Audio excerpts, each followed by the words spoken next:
Harga ayam potong pada bulan Desember 2019 ini masih stabil.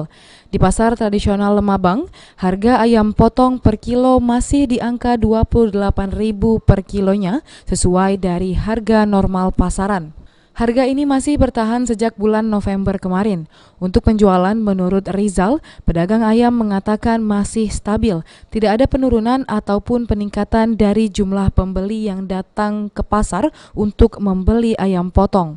Untuk penyediaan dari agen ayam masih tersedia banyak yang dipasok setiap hari. Rizal juga menambahkan untuk omset pendapatan hingga saat ini masih normal, karena pedagang tidak menjual dengan jumlah yang banyak. Naik pasti. Naik? Ya. Berapa itu Kak? Sekarang per kilo ini? Sekilo sekarang 28. 28? Ya. Tadinya normalnya berapa? Normal no? 28 tuh lah. 28 tuh lah Ya, ya? masih normal 28 tuh lah. Kalau untuk penjualan jangan Penjualan habis. habis ya? Masih stabil maksudnya penjualan? Stabil ya, stabil.